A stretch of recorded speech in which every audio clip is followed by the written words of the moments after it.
Vamos a hacer una revisión de diversas antropologías teológicas que se han dado a partir del Concilio Vaticano II. Todas ellas tienen un marco general común, que es el ambiente cultural, teológico del concilio y la nueva actitud. Representan a muchos autores, yo he recogido unos cuantos aquí, y hacen una síntesis de la herencia católica recibida con la nueva apertura conciliar y una nueva visión más centrada en el hombre, más antropológica.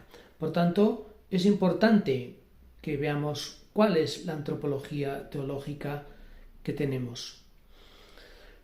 Cogemos primero la de Maurizio Frick y Zoltán Alsegui, que son dos profesores de la Universidad Gregoriana, en los cuales se sintetiza muy bien todos los elementos fundamentales de esta antropología teológica católica, donde se dice que el hombre está llamado por Dios a responderle libremente en una invitación a participar en la vida trinitaria por mediación de Jesucristo.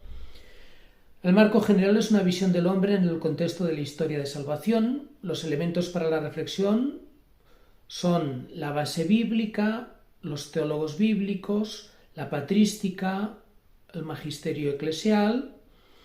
Y desde aquí se trata de ofrecer una luz que pueda iluminar la vida del hombre actual, de la época del siglo XX. La visión del hombre se establece en dos grandes bloques: el hombre bajo el signo de Adán y el hombre bajo el signo de Cristo. En el primer bloque, el hombre bajo el signo de Adán, se incluye la creación, el hombre como criatura de Dios, la imagen divina impresa en él, el hombre capax Dei, capaz de Dios, capacitado para la relación, para el encuentro con Dios. Esta imagen tradicionalmente vinculada, la imagen de Dios, tradicional ya desde Santo Tomás, con Santo Tomás, vinculada a la dimensión racional. Pero también se incluye en este apartado el ser humano alienado por el pecado, dividido en sí mismo, y la separación de Dios, el pecado como división, etc. Todo eso el primer bloque, el hombre bajo el signo de Adán. Y el segundo bloque, el hombre bajo el signo de Cristo, se trata de la vida en gracia. Mediante la unión con Cristo, el hombre alcanza una vida nueva que restituye la relación con el Padre, amistad, inhabitación, filiación divina. Esta experiencia hace justo al ser humano, el tema de la justificación por la fe. Por tanto, la gracia de Dios y también cómo conecta con la cooperación humana. Ello conduce al crecimiento espiritual en relación con Cristo, con una dimensión personal, pero también con una dimensión cósmica.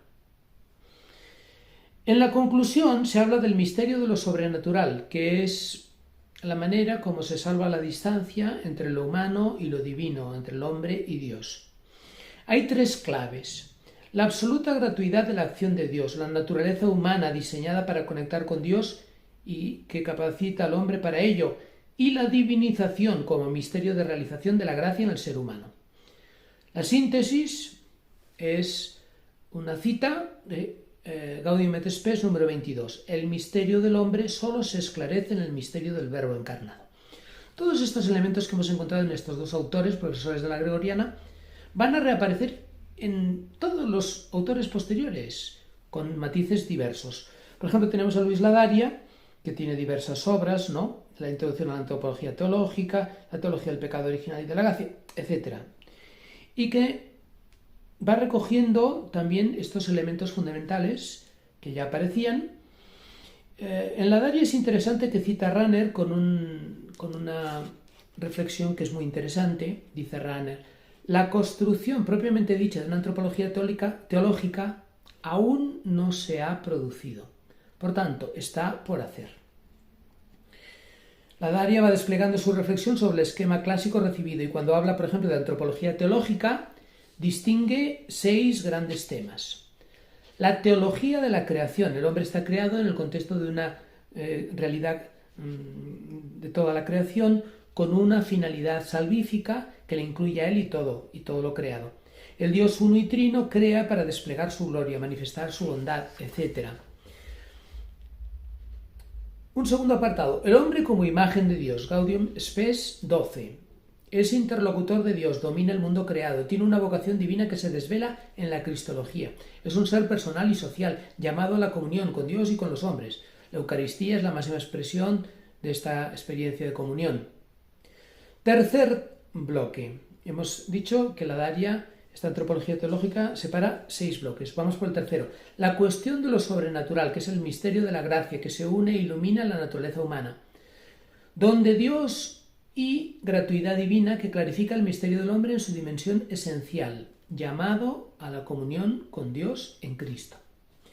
Cuarto bloque, el hombre pecador, de manera personal y en la historia del pecado original, ruptura con la alianza divina. El pecado busca ser como Dios, rompe la alianza divina, es una autosuficiencia, se rehúsa el don y se genera una solidaridad propia en el pecado original que se transmite entre las personas y por generaciones. No es algo irrevocable, ya que adheridos a la fe en Cristo somos liberados del pecado. Eso es otro tema, que es la justificación del hombre. Y ese es el quinto bloque, el hombre en gracia de Cristo, el hombre justificado. Esto es un don de Dios en Jesucristo por el Espíritu Santo. Es la gracia que reclama la colaboración humana y capacita la filiación divina adoptiva, la divinización. Es una participación del misterio trinitario, nueva creación en el ser humano, en la libertad que capacita las obras del amor de Dios en cada uno de nosotros. Dios obra en nosotros. Y por último, el último tema, consumación escatológica. Aquello que ya se empieza a realizar con la vida de gracia, se va cumpliendo el misterio del diseño divino y apunta a una plenitud, incoada aquí y culminada en la parusía del Señor, en la resurrección final, con una corporalidad resucitada, con plena identidad personal y comunión con los demás. Estamos viendo los diversos temas que se tratan en los tratados de antropología teológica clásicos. Cuando la Daria se centra en el núcleo de la redención, vuelve al esquema de 2 bloques tradicionales, que es el mismo esquema anterior, de Siki y Dalsegui. El hombre llamado a la amistad con Dios, pero caído en pecado, o sea, bajo el signo de Adán. Se habla de 3 tipos de dones divinos: los naturales, la naturaleza humana; los sobrenaturales, la amistad con Dios, la gracia, la divinización, la visión beatífica; y los preternaturales, que es la inmortalidad, la integridad y la ciencia infusa. Dios da todo eso al hombre, en la libertad y la unión con Dios, en una experiencia de plenitud, en obediencia y armonía con las criaturas. Pero en su libertad el hombre pierde los dones sobrenaturales y los preternaturales, o sea, pierde la amistad con Dios, la gracia, la divinización, la visión beatífica, lo pierde. Y los preternaturales, que es la inmortalidad y la integridad, también los pierde. Este es el primer gran bloque, y el segundo gran bloque, siguiendo a los profesores de la Gregoriana, el hombre en la gracia de Dios justificado, o sea, el hombre bajo el signo de Cristo. La gracia devuelve la unidad con Dios y los hombres por mediación de Cristo y en cooperación humana, en libertad. Don gratuito para los hombres, don relacional, de misericordia, fidelidad divina que desborda al ser humano, etc. La redención, la divinización, que apunta, que conduce y que construye la plenitud humana. Una nueva relación con Dios, un nuevo ser, la filiación divina, es la comunión con Cristo y la inhabitación trinitaria por el Espíritu Santo. La Iglesia, como cuerpo de Cristo, es un espacio de plenitud, la comunión de los santos. Se produce el perdón de los pecados y la justificación por la fe. La Daria insiste en la primacía de la gracia, pero la también necesaria comunicación humana desde la libertad, pero con una nueva creación, una transformación interior que se significa la libertad de los hijos de Dios. Una libertad liberada, crecimiento en gracia, obras de vida eterna, virtudes, fe, esperanza, caridad, etc.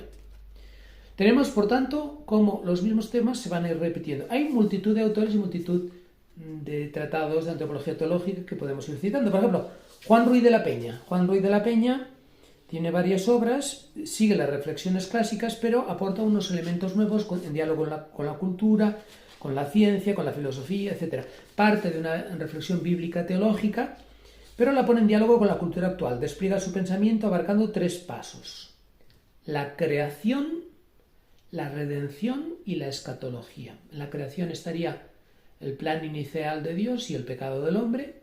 En la redención está Jesucristo, que restaura la dignidad del hombre, y lo encamina hacia una plenitud que sería la escatología.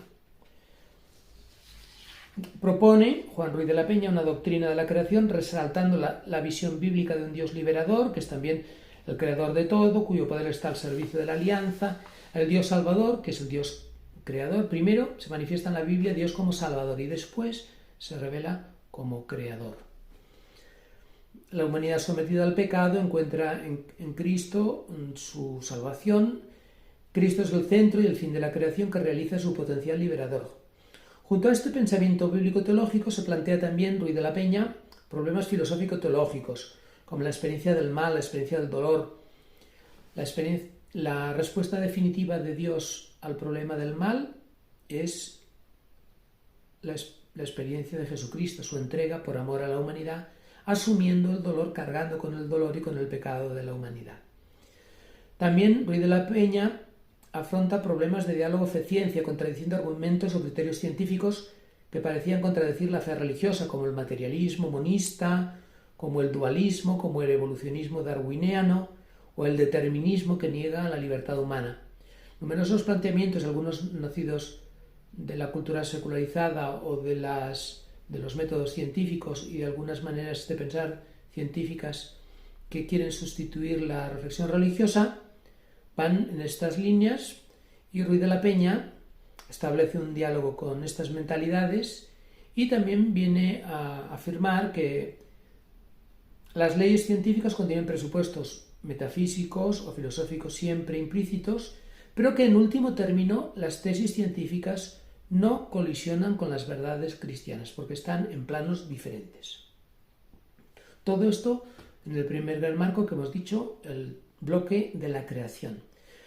En el centro de su pensamiento teológico, la redención en Cristo, en su antropología teológica fundamental, Ruiz de la Peña empieza por la antropología bíblica y después la elabora sistemáticamente. El hombre como criatura de Dios, como imagen de Dios, ser viviente, criatura frágil, pero con una concepción unitaria del cuerpo y del espíritu.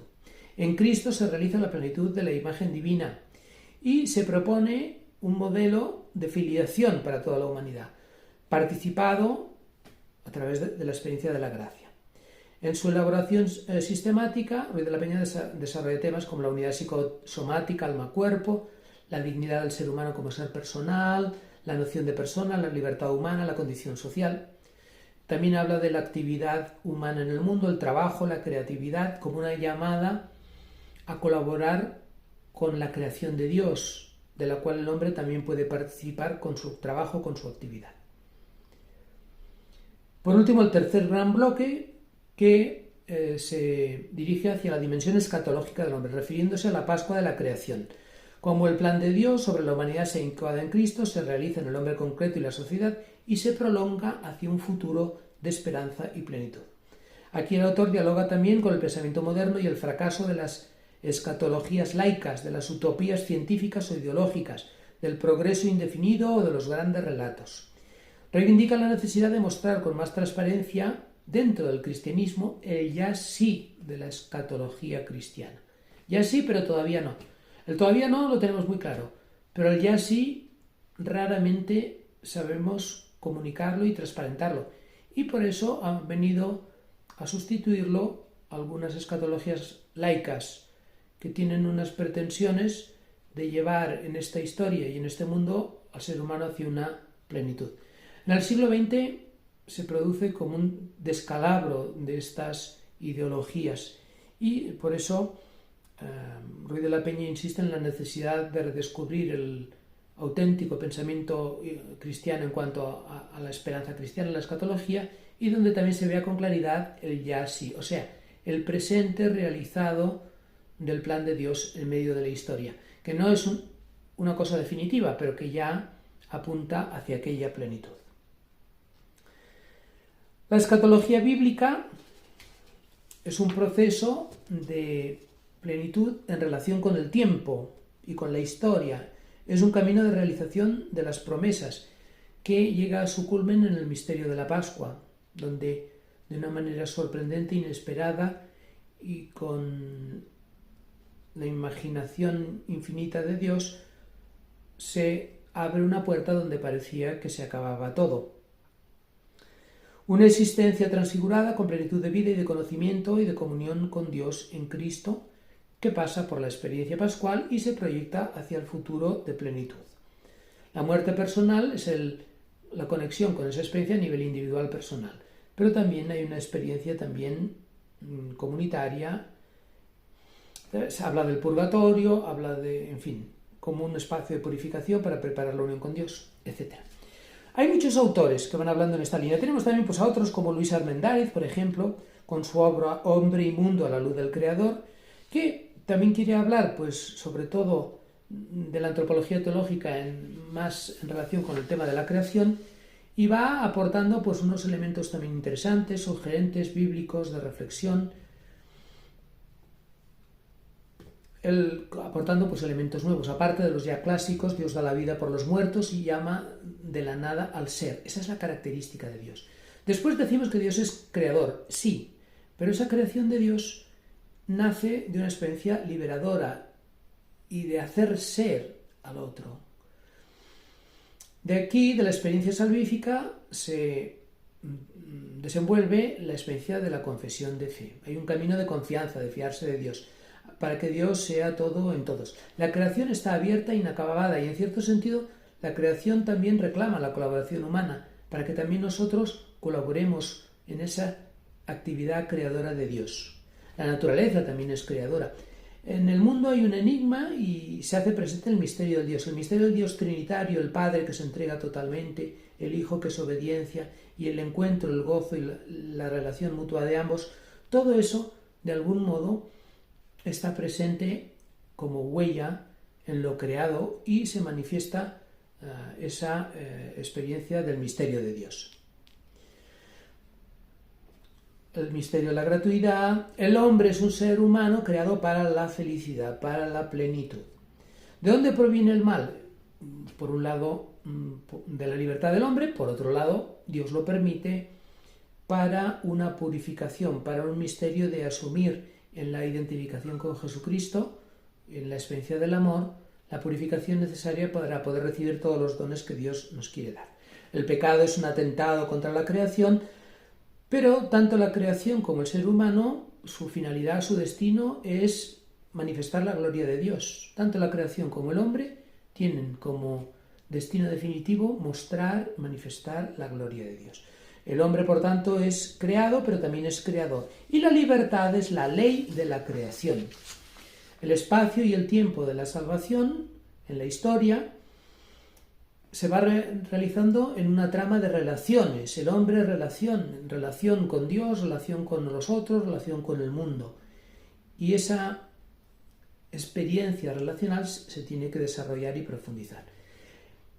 Al final del camino está el encuentro del Creador con el mundo y el encuentro del mundo con el Creador. Y es precisamente el hombre donde está la vocación para que se produzca este encuentro. El hombre como imagen de Dios es presencia de Dios frente al mundo y el hombre como mundo, como ser material, como materia de este mundo, es presencia del mundo ante Dios. Y en él está la llamada y la vocación a producirse ese encuentro de la humanidad con Dios, de la creación con Dios, en ese final escatológico. Bueno, hay muchos otros autores como Alejandro Martínez Sierra, que hace planteamientos de síntesis con su obra Antropología Teológica, que es del año 2002.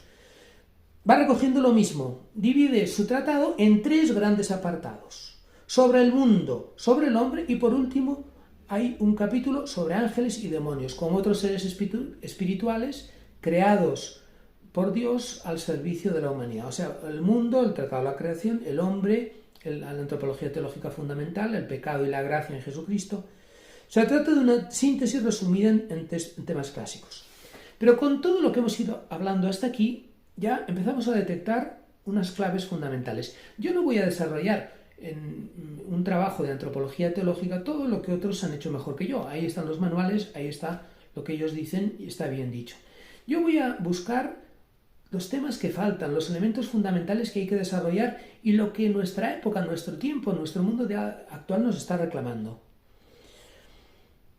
Por ejemplo, sorprende en este manual y en los anteriores siempre se habla del ser humano de una manera abstracta, de una manera genérica.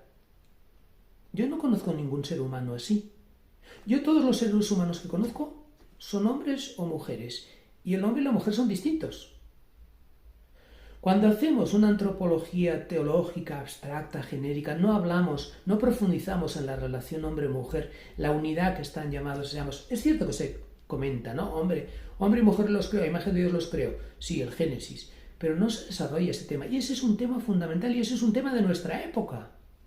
Cuando en el mundo actual se está desarrollando la ideología de género, en el fondo se está rellenando un vacío que la Iglesia y el pensamiento cristiano ha dejado, porque no han especificado. Dicen que el ser humano es hombre y mujer, sí, pero no se ha desarrollado esa reflexión. El hombre es persona, sí, pero es persona humana, es persona masculina o persona femenina, y es distinto una cosa de la otra. Entonces ahí hay un gran vacío en la antropología teológica, hablar de los seres humanos concretos. Ciertamente tenemos otras antropologías, como por ejemplo las antropologías de la liberación, como Leonardo Boff, ¿no? Gracia y liberación del hombre, que ya nos están insistiendo en el peligro de limitarnos a unos conceptos doctrinales teóricos que no ayudan a las personas, a los cristianos, y que se corre el peligro de convertir el cristianismo en una ideología alienadora y no un mensaje de salvación y de liberación. Un verdadero mensaje, una buena noticia, tal como el Dios bíblico se presenta desde el Antiguo Testamento y tal y como Jesucristo se presenta en el Nuevo, como persona que cura a los enfermos, a los necesitados, como hace signos milagrosos que son signos de liberación a los seres humanos concretos. El hombre es un ser histórico que se realiza en el mundo. Ese es el gran mensaje de la teología de la liberación. Y es allí donde se ha de manifestar la gracia divina como camino de liberación real. La gracia tiene una dimensión universal y una potencia liberadora que ha de expresarse en la realidad y ha de realizarse también en crisis y transformación de las relaciones y de las estructuras sociales. Se subraya la importancia de la dimensión comunitaria, social. Es un pueblo el que camina. Dios mora en los justos y los transforma, generando relaciones fraternas en contexto de liberación. La inhabitación trinitaria tiene ese recorrido en lo personal, humano y en lo social. Por lo tanto, hemos encontrado ya hasta aquí dos grandes vacíos en la antropología teológica. Mostrar de una manera más clara el aspecto liberador en las personas concretas dentro de la historia, dentro de la sociedad. Y el segundo tema es el tema relacional. Somos muy esclavos y herederos de la doctrina escolástica que recibió de Boecio la definición del ser humano como sustancia individual de naturaleza racional. Esa definición que durante siglos se ha mantenido en la Iglesia sobre el ser humano es insuficiente porque no contiene el elemento relacional, que es un elemento muy importante, un elemento fundamental que está desaparecido de nuestras antropologías teológicas. Y el tema de la relación hombre-mujer y la diferencia y la unidad de la relación hombre-mujer son temas fundamentales de la antropología teológica, que no lo han sido hasta el siglo XX, pero que tienen que serlo a partir del siglo XX y el siglo XXI. Por tanto, estamos ante temas fundamentales. He ido citando una serie de tratados, una serie de trabajos de autores. Podría citar muchos otros. Por ejemplo, Juan Luis Lorda con su antropología teológica. Juan Luis Lorda hace un buen manual que recoge una síntesis de la tradición cristiana católica, con los temas fundamentales presentados a partir de la base bíblica de los autores antiguos, de los teólogos cristianos y los autores no cristianos, llegando hasta el siglo XX, el Concilio Vaticano y perspectivas siguientes. Incluso habla de las aportaciones de Juan Pablo II y de Benedicto XVI. La reflexión teológica se pone en relación con los que han rechazado el cristianismo y sus argumentos. Los grandes bloques son creados a imagen de Dios, las huellas del pecado, renacidos en Cristo, gracia, amor de Dios y conversión del hombre. Más o menos los temas clásicos de la antropología teológica. Va incluyendo elementos nuevos acordes con una nueva sensibilidad, mayor profundidad en la dimensión personalista del ser humano, valoración de la relación humana, mayor reflexión sobre la interioridad humana, su conciencia moral, la centralidad del amor que integra eros y ágape y un desarrollo significativo de la experiencia humana de la gracia, la conversión y la divinización, la justificación por la fe, la santidad como transformación moral, las virtudes y los dones del Espíritu Santo, la santificación por el trabajo, etc. En la introducción tiene además una interesante historia de la antropología cristiana, la primera parte de esta obra de Juan Luis Lorda, que clarifica una visión global y que es apreciable. Y después va fijando un diálogo teológico a lo largo del libro con los diversos temas. Es interesante, por ejemplo, también las aportaciones que va recogiendo de la tradición ortodoxa, que es muy interesante, sobre todo un grupo importante de autores del siglo XX, que son poco conocidos y que aportan elementos muy interesantes de antropología teológica. Por tanto, hasta aquí una visión global de las antropologías teológicas. Pero yo no voy a intentar mejorar lo que ellos ya han hecho muy bien. Yo voy a centrarme en buscar elementos que faltan en esta tradición de la teología, ante la antropología teológica, y que son necesarios, fundamentales para el siglo XX y, más bien, para el siglo XXI y para los siglos que vendrán. No puede ser que en el siglo XXI hablemos de antropología teológica y no hablemos del hombre y la mujer. Su diferencia, su complementariedad y su unidad. Continuaremos.